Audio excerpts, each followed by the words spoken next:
cat is being. I'm trying to get her to like sit still, but it's not really working. Well, I'm sitting on the floor now, which I Yeah. haven't in ages, so yay. It's a whole different perspective on the world. I mean, suddenly everything is taller. Yeah, and I'm kind of in awe. Let me show you why I am in awe. Oh, all the books. Yes. Well, that's not no, it's 2 of 4 shelves. Only 2 of 4. Okay. I think you need to expand your shelves a bit. I don't have the room. That is the problem. Yeah. Yeah, I have the same problem. I am officially out of bookshelf space, and I have a TBR list of physical copies of books, not the ebook copies, of about 20 or so. So That is the TBR shelf. okay. I have a shelf. Still more organized. Yeah. Which is really depressing if you think about it. I have a shelf of to-be-read books. At least you have an organized shelf. Yeah, I mean, there are some books here I will probably never read. I mean, there's The Lord of the Rings, which I haven't finished after trying to read it 7 times. So, The Lord of the Rings takes a certain amount of it requires the ability to appreciate it for the language itself. And since I'm a linguist and a language nerd and way into conlangs,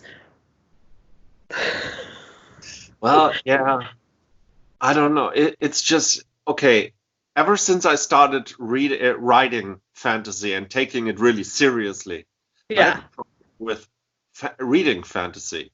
It has to be exceptionally. It has to wow me because I've read all this. I mean, I don't want to. It had their place. I read Dragonland. I read a lot of Dragonlance and Forgotten Realms and whatnot. So my fill of heroic tales is over. Yeah. So and I know all the tropes. It's like, oh yeah, now they move out. Who cares? Yeah. I will confess, I haven't read a lot of the big name fantasy authors that people talk about. Like the Wheel of Time series, I haven't read. Like Robin Hobb, I haven't read. I got to it late, I guess. So it's something I should perhaps look at, but haven't done yet because there are too many other books to read, like yours.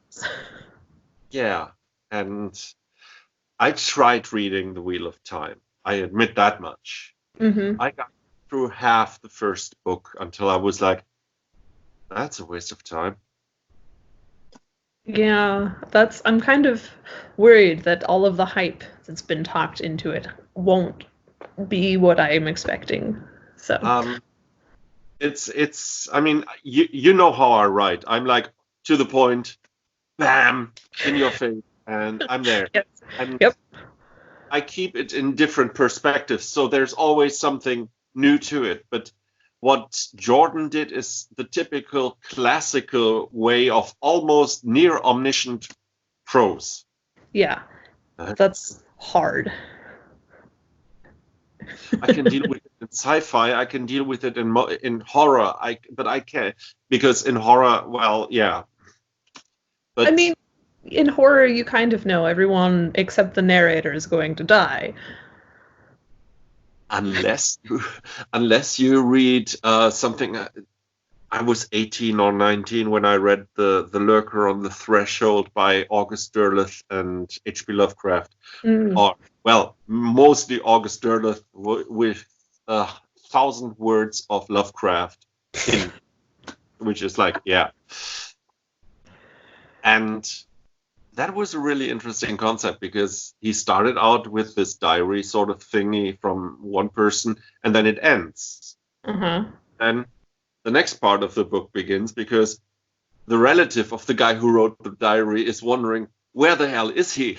Because he's vanished. So that was a good way to do this. And I don't know, have you read Nandi Okorafor's Binti series? It was like It's familiar, but I haven't read it yet. I think it's probably on the list. Okay. I had the opportunity to read that during my stay at the day clinic, and it's first person until she dies, and then it switches to third. Okay, and then. I was like, seen it before. That's cool. I was like, okay, I didn't expect that. No, ooh. Why? You could do so much with that. Yeah, exactly. Okay, I like that. That sounds very interesting. I shall have to move it up the list insofar as, my schedule will allow. Someone told me you're a speed reader, so... Yeah, I can get, depending on the style of writing and the length of the book, if I need to speed read something, give me a day and I can read it. However, I do actually have other things I need to do sometimes. Oh. Like writing my own books. That's a thing. Mm-hmm. I should get back to that. But I mean, you gave me the opportunity to delve into my world in a different angle, which I really enjoyed. So yeah, I liked that. That's fascinating and fun, and I feel like you're going to take this and run with it and cause huge amounts of trouble. I don't know. I mean, okay, I'm glad that I'm in my world or so familiar with my world now that I can, just like, hey, write me a plague story. Okay. Yeah, that's a useful thing to be able to do if your world is that full and complete. So, huzzah. If I read somewhere someone reviewed, they wouldn't be surprised if I had like this huge master document somewhere. And I'm like, I have 5 pages maybe of like a Bible of how the world was created, so that I have like shorthand of mythology. And I have one map, and that's pretty much the map that is in the novel. Everything else is here. Yeah, I have much the same problem. I have a map, and I have language notes because I need to make sure that I've got the vocabulary correct and the grammar correct. And then the rest of it is kind of... So I hope I never get hit by a bus. Yeah, and I mean, before I started working on this, I couldn't understand why George R.R. Martin didn't finish his work, and I was like, now I get it. Yeah, it's hard if you because he writes. He's a pantser. I assume you're a pantser too. It's like so it's I know where I start and how to get and where it ends. Yeah. And everything in between is like, okay, I need to research some more there. Yeah. Yeah, well, I mean, it'll get there eventually once your characters actually figure out what the heck is going on. If you choose to tell them. And I did like the first draft, and all of a sudden, while in therapy, I was realizing like I made a mistake. Not like narrative wise, but more like detail wise, because I focused more on the plot and the action than on the characters. It's like, okay, I can tighten this, but I can, on the other hand, expand other storylines, so to speak, and make it more interesting into it this way. So, who knows? So what? Now you've got 2 books instead of just 1? No, well, now I have a copy of a copied document from which I harvest like all the stuff that I can use, and I have a new document that I started where I now have to rewrite everything again. Oh, the rewriting process hurts. I mean, it's not just editing, it's like, rewriting.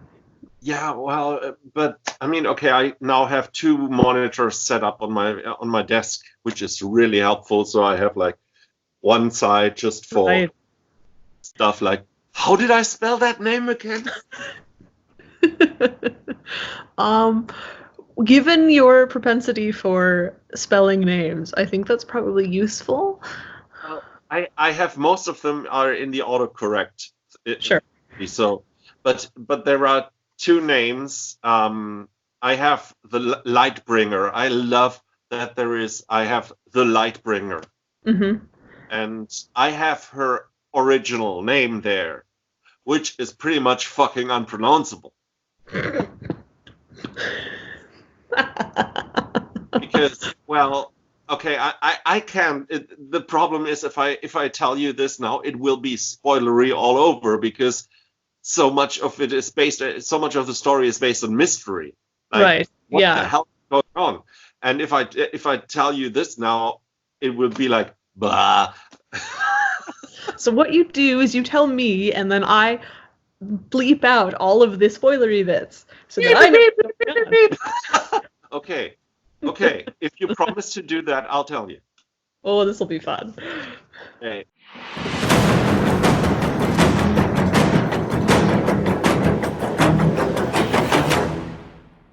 Yes.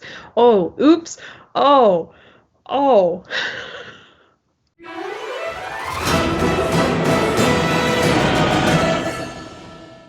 Yeah, well, I'm giving you now. I'm giving you like the entire backstory for the entire plot of the novel. Yeah, we won't say anything. No, no, that would be bad. But oh, I understand so much now, and oh, it's gonna get so much worse.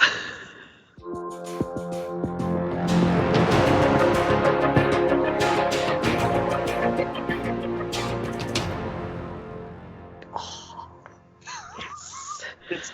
It's mind blowing if you think about if I were to read this and now know this, I would go like, fuck me. Oh man, reading books 2 and 3 is gonna be fun. Yeah, and I have those actually on my schedule now for the end of April. Like 2 weeks where I just have all of the books that I need to read. I'm gonna read them, and yours are first, so it's gonna be fun. And I'll try not to squeal too loudly. it's all very subtle, and I mean I'm not going to tell you about Drangar because No, that would not really yet. spoil it. You just know now, you know the background, and I based it all off of, well, I took fragments from mythology here and there from all kinds of mythologies and Mhm. just created my own thing there because, well, why not? That's kind of the point of, creating a fantasy world. Yeah, but see, for me, one of the most important things is it has to be realistic in the mythological sense. Right.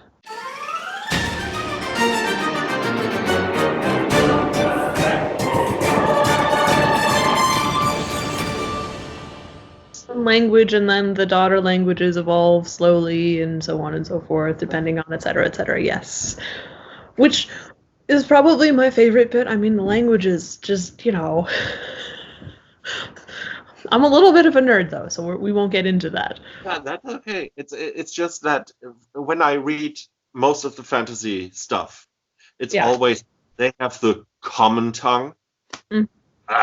which is I mean, just, to be fair, I have used the common tongue intentionally in Speaker of Words because it's a worldwide republic that has like actually forced people to speak said tongue, and then the whole like other languages that no longer exist kind of are important for the rebel society. yeah, but that's a different story. But you have, if you take D&Dism, I'm just going to call it D&Dism, Mhm. Dungeons and Dragons, Sure.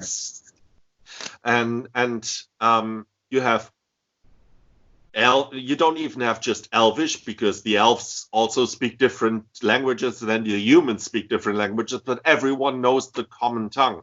And how the fuck can anyone who lives in the back ass end of somewhere know the common tongue? Well, if they grew up speaking their own regional language, then they wouldn't, unless they That, were involved in serious trade, in which case it wouldn't be in the middle of nowhere, no interaction type of thing. honestly. Yeah. And that's why I have the problem with the common tongue, because even though you and I'm German, you're Scottish, American. That depends on what day it is and how long I've been in whichever country. I'm born American. We'll go with that. But you live in Scotland. Yeah, I used to live in Scotland. Now you live in America. I'm in Ohio for the moment, but that will change at some point. As soon as Corona is gone, you'll be gone.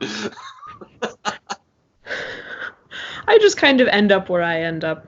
Okay. But in terms of family history, no, I've got Scottish, I've got German, I've got English, and Indian. Anyway, what I was trying to reiterate here is even though you say we both speak English, which would be our common tongue. Right. If you go somewhere to China, it wouldn't be a common tongue, especially not for a rice farmer somewhere on their paddy. No, their common tongue would be Mandarin or Cantonese, depending on the region. Exactly. And in India, it's a different story again because of colonialism. But you have countries. Japan. Why would anyone in Japan learn English? Purely for probably working with people in the tech world doing business. Exactly. But a factory worker doesn't have to learn it. So the entire thing of a common tongue is something of a modern age construct, thought construct, because it only exists so that you can actually create different cultures. Oh, here are the elves, there are the dwarves, there are the orcs. But they still speak the common tongue because, well, otherwise it doesn't make sense. And they're right, it doesn't make sense. I mean, so many problems there. And that is the thing. I mean, if you look at even I wrote this somewhere on Fantasy Focus. Even if you look at Greek mythology, they all speak Greek. Or well, yeah, they do speak. Everyone speaks Greek, and everyone worships the same gods. You have to, in such a world, you have to, because if Zeus and Poseidon and Hades created the world from the bones of the Titans whom they slew, whatever. Well, that depends on where you're from. Okay. The world was created from the bones of the Titans by these gods. So anyone in this world has the same story. Yeah. They have to, because otherwise, and here comes the guy from India who thinks of Brahma, Vishnu, and Shiva. And it's like, okay, yeah, there goes my creation myth. Yeah. So it has to be, everyone needs to, believe in the same shit. Or everything has to be the same.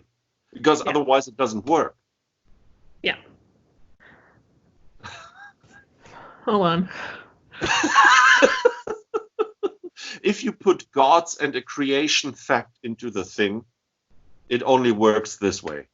Yeah, but that's presuming that those gods are the only pantheon that exists. Theoretically, I mean, if we're talking, the gods are real, there could be a bunch of different ones, and this group of people just happens to only know this because that's all they've experienced because they haven't traveled anywhere, etc. Sure, but then the world couldn't have been created by those gods.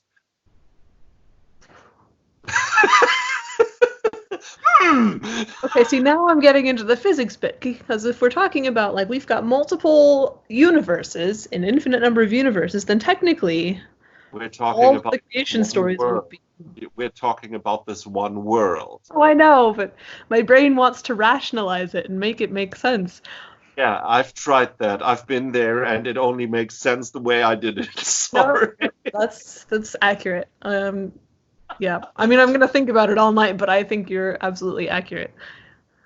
So, and that's how I created the entire thing, because, because I didn't want to do the patchwork D&D-isms. I didn't want to do all this. I wanted to make something that was coherent, logical, from the original onset logical. Yes. I mean, it's fantasy, so there is a certain illogic to it all, but it has to be, it has to mix. Yeah. If it doesn't make sense from the very beginning, then you've got those big giant plot holes that writers so often create and forget to fill in. And I solved them. And I solved them right from, I sat down and I wrote down the creation of the world from the beginning, before the gods' war.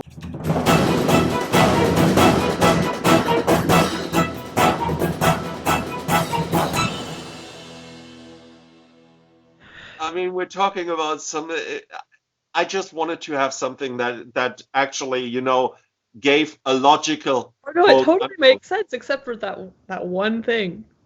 Yeah, well, you could have asked, where did he get the spear?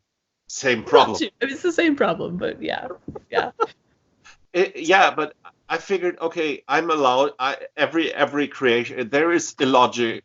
Oh yeah. Oh, everyone. Sorry, I didn't mean to ruin the myth. And then God created the planet, and 6 days later he created the sun after he had created life. Right.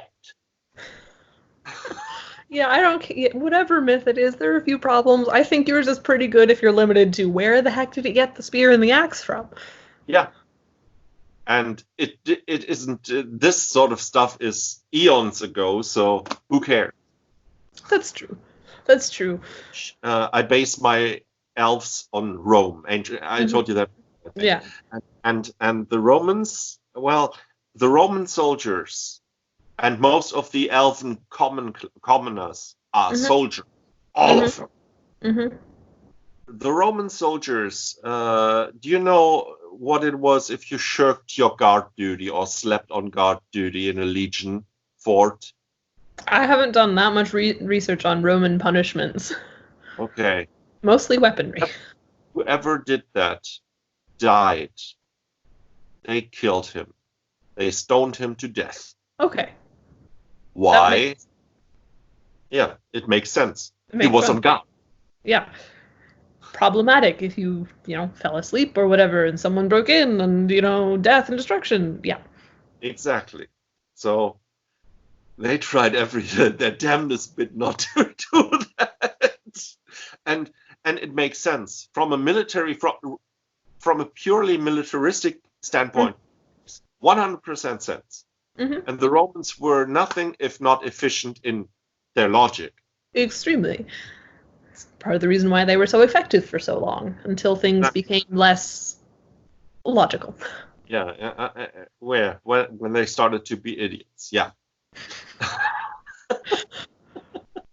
but I was like, okay, if I take that and add to that, I have it all worked out, and that's why it took me so long to actually get to working on this book as well, because I needed to do research. How did the Roman legion evolve? Mm-hmm. How did it work, etc., and then I needed to make some changes, because I figured that goes back to my own experience as soldier, because I spoke to one of the non-enlisted people there, and I said, if there was something serious going on there, the first person I would have shot was my training officer. Huh. And he said, why? And I said, well, because he was a fucking moron. He didn't give a shit about how the people felt. He lied to further his own prestige. And probably not. And that is completely counter-efficient to military life. You need to be a team, and for that you need someone in charge whom you trust. Mm-hmm. And that's why the first bullet would have gone through him. Mm-hmm. And based on that, my realization that you only go into the field with people you trust, and a commander you can trust will never get you into the field. Mm-hmm. I figured, okay, the military, from a certain point of view, is completely democratic. The smallest unit elects their leader. Their leader elects their leader, and so on and so forth. Up to the top rank. The only exception, and that's going to be spoilery, so I'm not going to tell that. But you have this pure democratic system there. Right. And these people understand, hey, if you fuck up, you die. Mm-hmm. So them taking over the government, pretty much taking what was in their military altogether and just transposing it over society and saying, okay, we have every unit of, I don't know, 5,000 people elects one who represents them, who represents blah, blah, blah. And the system works. Until humans become humans and then things go kablooey. But elves live a little longer. So if you live in millennia or centuries, then it's not really that stupid. No, it makes sense if you can get people who understand things, understand those concepts. Ooh, yeah. I like it. And I can just imagine the actual interactions with the elves and the humans, and it's just. You have no idea what the elves will. If the elves come back, when the elves come back, they're gonna clean house. Oh yeah, and it's not gonna be pretty. No, it's not. Oh man. But that's the fun part about it, because I actually get to play with what if the ideal Roman society would have come back at the onset of the Dark Ages. Things would have gone so much different. Oh yeah. Oh, that would have been. Oh my. Oh my. The ramifications of that would have been very, very large. They would have. They would have prevented Christianity from rising. They would have said, okay, none of this shit. We can't have knowledge just in the hands of a few. Mm-hmm. We can't have education just in the hands of the few. Oh, and you barbarians, fuck you.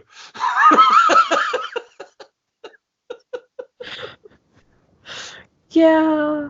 Well, I mean, to be fair, the Dark Ages had the problem of, plague. Which kind of caused other issues, and but the plague and all this shit could have been prevented if they had been running water, and if they had bathed frequently. Exactly. Yeah. Well, the Christian mindset was like, well, no, you bathe once a month. Yeah, probably not the best plan in the world. I mean, just. And that's what I mean. I mean, at the height of the Roman Republic, or even the Empire, at Augustus' time, Augustus Caesar, well, there was a guy who understood shit. Oh, wow. Yeah. Okay, I'm going to be, researching Romans now, and the rest of the night is going to be, oh, man. Thank you for that rabbit hole. Oh, you're welcome. I mean, okay, hang on. I got 2 books, actually, that I bought just for research purposes for my... I don't know if you can read this. Intelligence Activities in Ancient Rome. Oh, yes. And? Yes. Oh, yep, that'll do it. Because the next series that I will write, it's already developing in my head, and it will involve... it will be more of a Jason Bourne-ish sort of spy thriller in Fantasyland, in the same Fantasyland, because, there's Jessica Garnett to think of. Oh, yes. Yeah, okay. Because I love blending the genres. Well, naturally. I mean, why wouldn't you? I mean, if you think about it, you can do so much that hasn't been done in fantasy. Mm-hmm. Because it's always like, let's kill the dragon. We need to shake fantasy up a smidge. And I mean, what I realize my books are difficult. You have to pay attention. Well, I mean, isn't that kind of the whole point of reading?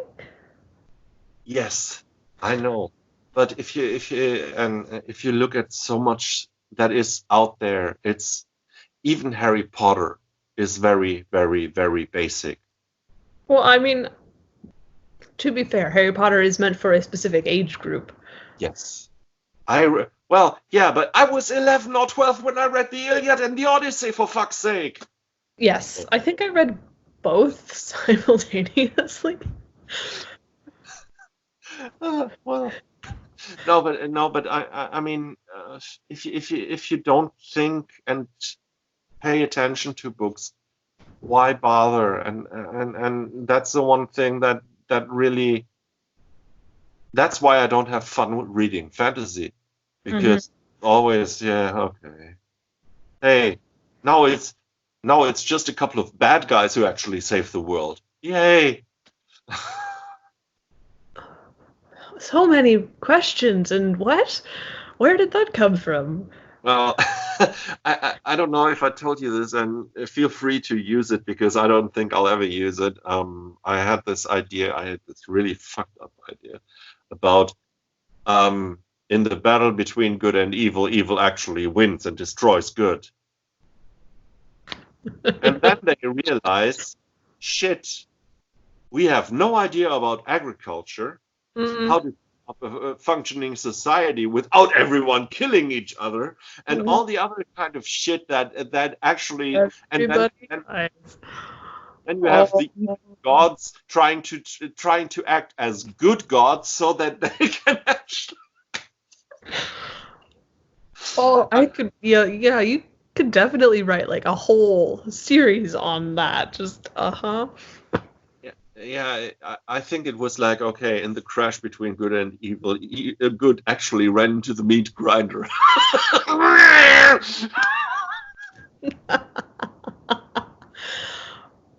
Okay, like I needed another series of books to write.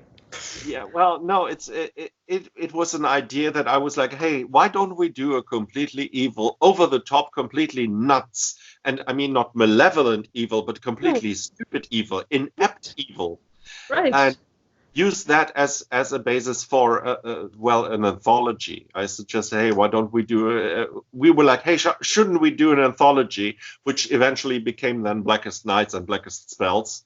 But my original idea was more like, okay, let's take this evil shit over the top and run with the ensuing insanity. But because they felt I was making fun of Grimdark. I was making fun of Grimdark, but so is that a bad thing? I mean, I enjoy Grimdark, but I also enjoy laughing at things. I mean, I don't see the problem. Yeah, but yeah, well, you know how I am.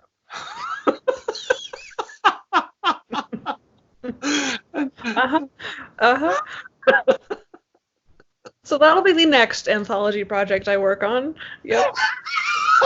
I think I have my notes somewhere on that, and it's just like really like the Ragnarok going Saw, because the field where the good gods died in the meat grinder, because well, for that one time the bad gods were smarter than the good gods.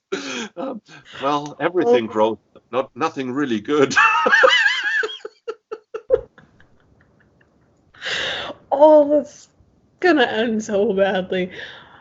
And yes. I mean, I also I have a cornucopia of ideas in my head, always I don't. Most of them are like, okay, yeah, throw away ideas because I can. And I don't know. Did you? I probably didn't read Lucifer's Star by Charles Phillips. Again, it's on the list. I've been told to read it, but I haven't gotten there yet. Anyway, I read it. I read the sequel, and all of a sudden, I stood under the shower, and idea. So I sat down and wrote like an outline over 6 pages, covering a couple of centuries. Just going into this completely insane idea, and I said, Charles, hey, I got something here. I just had this idea. And he was like, dude, you understand my universe better than I do. Well done. And Yes. it was something that I actually consider. I even wrote the first 60 pages or so for something. Mhm. And then the author with whom I wanted to write it with ghosted me. Oh, Basically, I blocked bet. me and everything. I don't know why. Probably because I made some funny remark. I don't know. I can only suspect why. Yeah. Well, I mean, to be fair, they ghosted, so they haven't given you a reason as to why. Exactly. I was blocked from WhatsApp and everything. I couldn't even contact her. That seems a little extreme. Yeah, and I don't know why. I don't know what I did. Very strange. Yes. So anyway, we had written a short story together already. Mm-hmm. I said I worked on the first draft, sent it over to her. She did her thing and added blah blah blah and changed, and then I did change blah blah blah, and it got published under my name only Mm-hmm. because I couldn't reach her. Uh-huh. So, Huh. but I only wanted to see, can we do this together? Yes, we could have done this together, and we already had like that. Well, so yeah, and if anyone wants to take it, I don't know. I mean, hell, if they mention my name, even only like, hey, this entire concept is based on an idea of Ulff Lehmann's Mad Hat. I don't We'll know. put the acknowledgements and send you a copy. Yeah, and please a little. Yeah, well, if they actually sell the movie rights, please give me some money. Oh, that would be great. Uh-huh. But I I can mean, imagine your books in movie form would be like hugely problematic, but very entertaining. yeah. Well, I also had this. Maybe I'm gonna do that short story eventually, and it's gonna be like the chosen one trope, completely misunderstood. Oh, you can subvert the chosen one trope in so many ways. Yeah, And I want to do especially it so badly. in a misogynistic medieval society. Ooh, Yeah, ooh. yeah, because they got the gender wrong.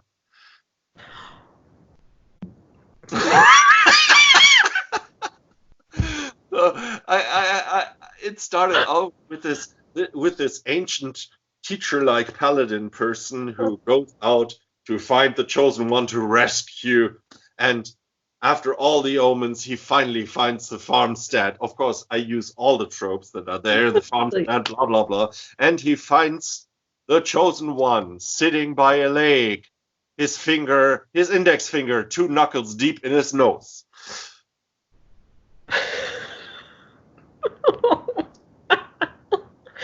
Oh, yeah, the world is doomed. Yeah, especially since it's his sister who is the chosen one.